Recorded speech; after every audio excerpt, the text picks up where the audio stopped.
ปูดอ๋อ FL Studio Tutorial เนี่ยกรอนเล็ดแล้วตุนจุมาจวน Step Sequencer ฮีกันซีรัง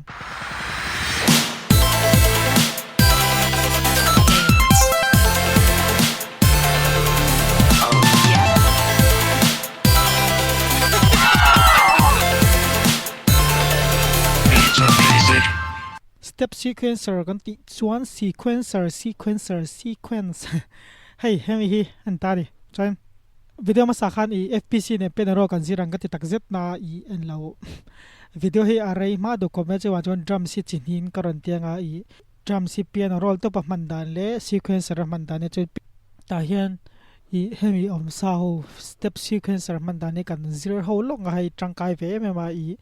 EDM music อังเสียมดูตานแต่ EDM เอาให้ pop music กันติงแต่มอ hip hop แต่ trance music กันที่ให้ trance hip hop เอ็งโป๊ะค่ะไหมอ่ะไอ้ rock music นี่เราค่ะเตียงก็ตั้งหันกับพังชินะแกจู่ให้ FL กันโนเป็นยันกัน channel รักฮีเราลั่นเราส่วน F6 กันไปตั้งส่วนให้คิกกระนำซาคิก clap heads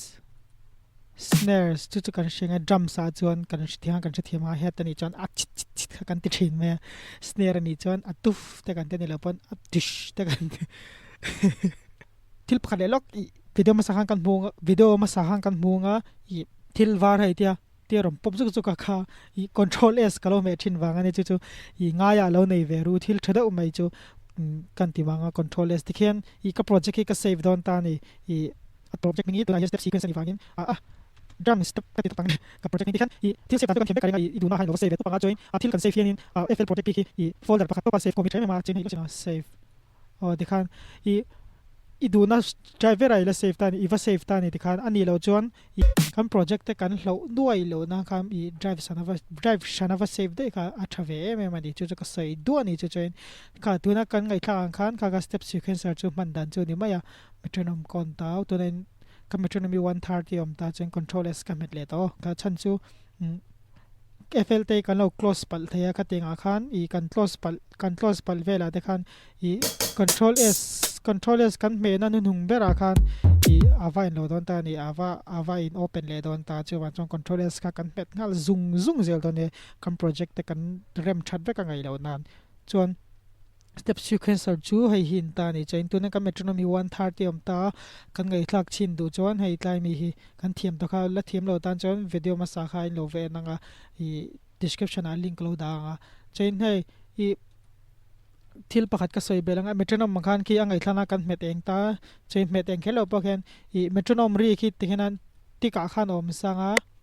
จู่จะอินอีทักดูจวนคี metronome คี right click คี head รีเตright click เลี้ยงติ๊กที่ default ตันตา beep จู่cowbell เตะขัดยังรีขันมันเตะตาตุนจุมาตันชวน cowbell กันมา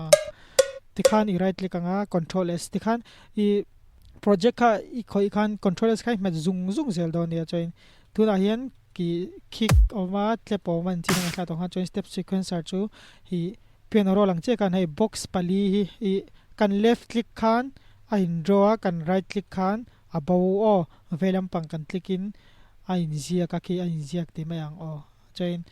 ดิ้งลำปังกัน click กันถ่าลาวินเตียน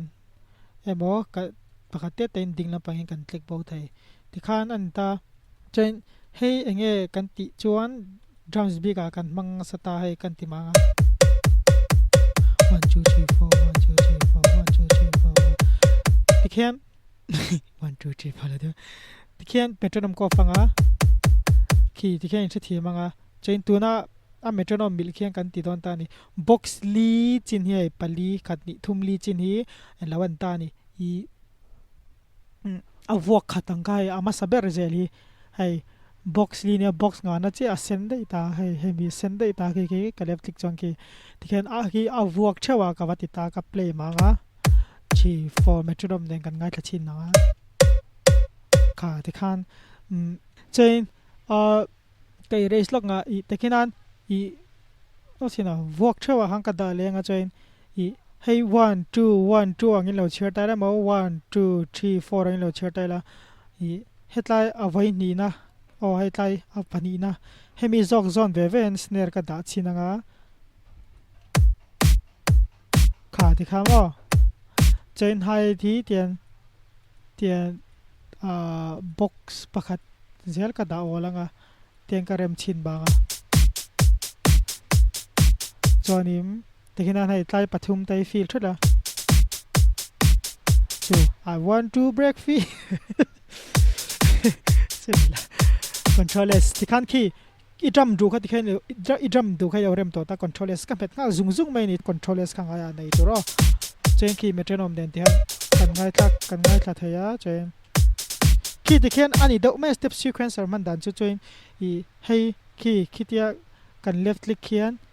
tian oh sorry kan left click kanga ki fei ki tiam velen kan left click ka thla lo ki tikhenan I varem bel cheu thei tha ni chen a drum kal dang kha tlem te lo thlak du thei ta khateng a khan hei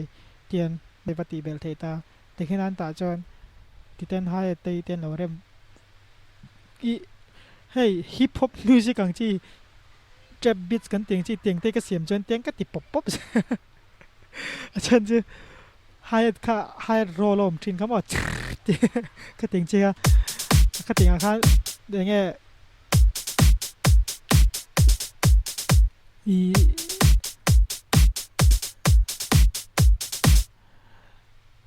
ka ting a khan om zenei lo do hian character thina ol sam du maya te ka te thi khian ta te hen klep te ma chi lo van ti zok te hian controllers ti khian ti ki tian step sequencer che ti khian do me atlang pe in join I heta hian I option pakhatom vele chu lok sino snare hi ka right click a hai tian a zone ka ti pe ka chon kick po ka right click ka thla lawa tikhian kick zone mi zong kha ka ti re vek thei ta nila pan tian right click pakhate te khan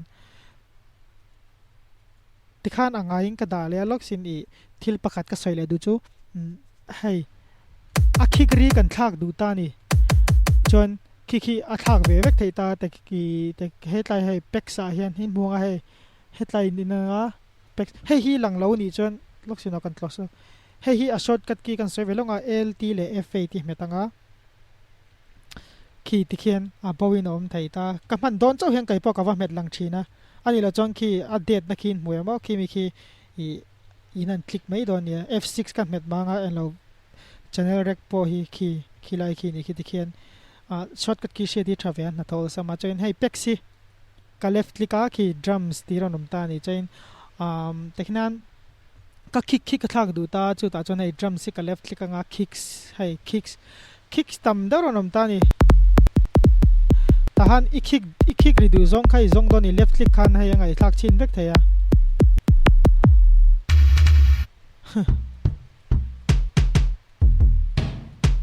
chain hei ka left click anga chai tlai kick ka thak du ta kick ti hian na shin khen ka thlanga ki kick cover replace stop ta ni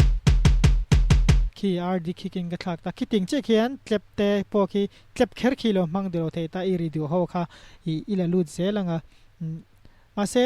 tlai sequencer kan man don ni chuan I tiang samples sang chi hei one shot kan ti chon ri khat chau hei kick po ve khat chau ri khating chi chau khata hian I step sequencer en man tor tekinan zai te lo man chon a boi thlaga al zo zai char emo hei lupang chi te le man chon I alo ri cha don chuan chon ki tiang khian ki snare te po ki